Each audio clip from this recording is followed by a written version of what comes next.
नमस्कार। हिंदी की कक्षा में आप सभी का पुनः स्वागत है। आज इस वीडियो में हम पढ़ेंगे आपकी पाठ्य पुस्तक वसंत भाग 2 का पाठ 10 अपूर्व अनुभव। अपूर्व अर्थात जो पहले ना हुआ हो, और अनुभव को हम अंग्रेजी में एक्सपीरियंस भी कहते हैं कि ऐसा अनुभव जो इससे पहले कभी ना हुआ हो। तो पाठ शुरू करने से पहले हम जान लेते हैं कुछ पाठ के बारे में। तो जो यह पाठ है अपूर्व अनुभव, यह विश्व विख्यात पुस्तक तोतो चान का एक अंश है। तोतो चान जो यह पुस्तक है वह मूलतः जापानी भाषा में लिखी गई है और इसका अनुवाद विश्व की कई भाषाओं में हो चुका है। अब यहाँ पर एक ऐसी अद्भुत पाठशाला और उसमें पढ़ने वाले बच्चों की कहानी है जिसके लिए रेल के डिब्बे कक्षाएं थीं और गहरी जड़ों वाले पेड़ पाठशाला का गेट, और उन पेड़ों की शाखाएं बच्चों के खेलने के कोने। इस अनोखे स्कूल के संस्थापक थे श्री कोबायाशी। ठीक है। और जो लेखिका हैं इस पाठ की तेत्सुको कुरियानागी, वह स्वयं भी इसी स्कूल की छात्रा थी और उन्होंने अपने बचपन के अनुभवों के आधार पर ही जो यह पुस्तक तोतो चान यह लिखी, और उसी का एक अंश है अपूर्व अनुभव जो हम पढ़ेंगे। जो यह अंश है इसका हिंदी अनुवाद किया है पूर्वा याज्ञिक कुशवाहा ने। तो अब हम पाठ पढ़ना शुरू करते हैं। तो जो तोतो चान है एक क्या है, वह एक जापानी लड़की है और वह इसी विद्यालय में इसी स्कूल में पढ़ती है। अब इस स्कूल की क्या विशेषता है कि वहाँ पर जो एक एक पेड़ है वह बच्चों को अपना अपना कहकर दे दिया गया है। वहाँ का हर एक पेड़ वे बच्चे उस पर चढ़ते हैं, खेलते हैं, कूदते हैं, उन्हें लगता है कि वह उन्हीं का पेड़ है। और यहाँ इस पाठ में साथ में एक बच्चा है यासुकी चान, जो पोलियो के कारण उसके जो हाथ और पैर हैं बहुत कमज़ोर हैं, वह एक विकलांग बालक है। उसी की कहानी है कि किस प्रकार से कौन सा अनुभव दोनों ने, तोतो चान और यासुकी चान ने ऐसा क्या कार्य किया कि उनके लिए यह अपूर्व अनुभव बन गया। तो पाठ शुरू करते हैं। सभागार में शिविर लगने के 2 दिन बाद तोतो चान के लिए एक बड़ा साहस करने का दिन आया। एक दिन उसे यासुकी चान से मिलना था। इस दिन उसे किससे मिलना था? यासुकी चान। यासुकी चान अभी मैंने बताया कि एक विकलांग बालक था जिसके हाथ और पैर पोलियो बीमारी के कारण बहुत ही कमज़ोर थे। उसे यासुकी चान से मिलना था। इस भेद का पता ना तो तोतो चान के माता पिता को था और ना ही यासुकी चान के। उसने यासुकी चान को अपने पेड़ पर चढ़ने का न्योता दिया था। अभी मैंने बताया कि हर बच्चे का अपना अपना एक एक पेड़ था, वह उसे अपना ही मानते थे, अपनी संपत्ति मानते थे, उस पर कोई और नहीं चढ़ सकता था। और जो तोतो चान थे, गर्मियों की छुट्टियां थी और उनका 2 दिन का जो शिविर था वह लगा हुआ था।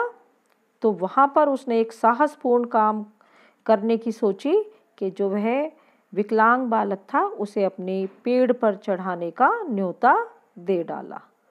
अब तोमोए में हर एक बच्चा बाग के एक एक पेड़ को अपने खुद के चढ़ने का पेड़ मानता था। तोतो चान का पेड़ मैदान के बाहरी हिस्से में जो उसका पेड़ था तोतो चान का, वह बिल्कुल जो मैदान का बाहरी क्षेत्र था वहाँ पर कुहोन बुत्सु जाने वाली सड़क के पास था।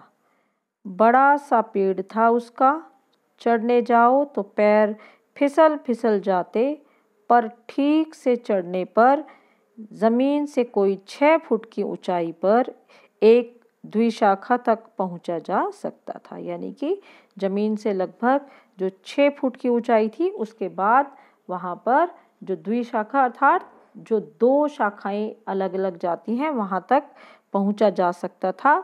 और बिल्कुल किसी झूले सी आरामदायक जगह थी, जहां वो लगभग जमीन से कितने 6 फुट की ऊंचाई पर थी।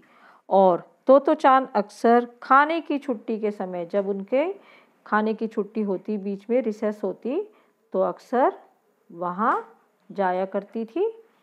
तो खाने की छुट्टी के समय या स्कूल के बाद ऊपर चढ़ी मिलती। वहाँ से वह सामने दूर तक ऊपर आकाश को या नीचे सड़क पर चलते लोगों को देखा करती थी। अब जैसा कि मैंने बताया था कि जो बच्चे थे अपने अपने पेड़ को निजी संपत्ति मानते थे। किसी दूसरे के पेड़ पर चढ़ना हो तो उससे पहले पूरी शिष्टता से क्या पूछते? माफ़ कीजिए, क्या मैं अंदर आ जाऊं? ऐसा उन्हें पूछना पड़ता था। अर्थात वे बिना पूछे किसी के पेड़ पर नहीं चढ़ते थे। अब यासुकी चान, उसको तो अभी बताया था कि पोलियो था, इसलिए वह न तो किसी पेड़ पर चढ़ पाता था और न किसी पेड़ को निजी संपत्ति ही मानता था। अतः तोतो चान ने उसे अपने पेड़ पर आमंत्रित किया था। उसने तोतो चान को लगता था कि जैसे हर बालक के मन में इच्छा होती है, हर बालक पेड़ पर चढ़ता है, सभी बच्चों की तरह यासुकी चान के भी मन में पेड़ पर चढ़ने की इच्छा तो ज़रूर रहती होगी, लेकिन वह कमज़ोर हाथ पैरों के कारण पेड़ पर चढ़ने में सक्षम नहीं था। लेकिन उसे लगता था कि वह जरूर पेड़ पर चढ़ना चाहता है। तो इसी कारण तोतो चान ने उसे अपने पेड़ पर आमंत्रित किया था। पर यह बात उन्होंने किसी से नहीं कही, क्योंकि अगर बड़े सुनते तो ज़रूर डांटते। क्योंकि जो बच्चा था वह ऊपर पेड़ पर चढ़ने लायक तो था नहीं, और यदि वह चढ़ने का प्रयास करता, कोशिश करता, तो शायद उसे और भी वह गिर पड़ता और उसे और भी नुकसान हो सकता था। इस कारण ना तो तोतो चान थी उसने किसी को बताया, और ना ही यासुकी चान ने।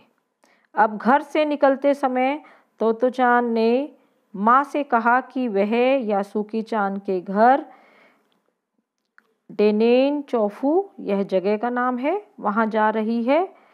अब वह झूठ बोल रही थी। चूंकि वह झूठ बोल रही थी, इसलिए उसने माँ की आंखों में नहीं झांका। यदि कोई झूठ बोलता है तो वह सामने वाले से आंख नहीं मिला सकता। यही कारण था कि वह माँ की आंखों में नहीं देख पाई, और वह अपनी नज़रें जूतों के फीतों पर ही गड़ाई रखी। रॉकी उसके पीछे पीछे स्टेशन तक आया। जाने से पहले उसे सच बताए बिना तोतो चान से नहीं रहा गया। अब रॉकी को उसने बता दिया कि वह क्या करने वाली है। मैं यासुकी चान को अपने पेड़ पर चढ़ाने वाली हूँ, उसने कहा। और ऐसा बताने के बाद वह चली गई। जब तोतो चान स्कूल पहुंची तो रेल पास उसके गले के आसपास हवा में उड़ रहा था। अर्थात वह रेल में बैठकर वहां अपने स्कूल में पहुंच गई और हवा चल रही थी अच्छी। यासुकी चान उसे मैदान में क्यारियों के पास ही मिल गया। गर्मी की छुट्टियों के कारण सब सूना पड़ा था। यासुकी चान उससे कुल जमा 1 ही वर्ष बड़ा था, पर तोतो चान को वह अपने से बहुत बड़ा लगता था। अब वहाँ पर उन दोनों के अतिरिक्त और कोई भी नहीं था, क्योंकि गर्मी की छुट्टियाँ थी और सब जगह सुनसान था। वह क्यारियों के पास ही खड़ा था और उसे देखकर वह तोतो चान से मिलने उसके पास आने लगा। जैसे ही यासुकी चान ने तोतो चान को देखा, वह पैर घसीटता हुआ उसकी ओर बढ़ा। उसके हाथ अपनी चाल को स्थिर रखने के लिए दोनों ओर फैलाए हुए थे। तोतो चान उत्तेजित थी। वे दोनों आज कुछ ऐसा करने वाले थे जिसका भेद किसी को भी पता न था। वह उल्लास में ठिठियाकर हंसने लगी और यासुकी चान भी हंसने लगा। अब दोनों ही बहुत उत्साहित थे, क्योंकि ऐसा कार्य ना तो कभी यासुकी चान ने पहले किया था और ना ही तोतो चान ने। तो दोनों ही बहुत खुश थे, उल्लास से दोनों हंसने लगे। और अब आगे देखते हैं क्या होता है।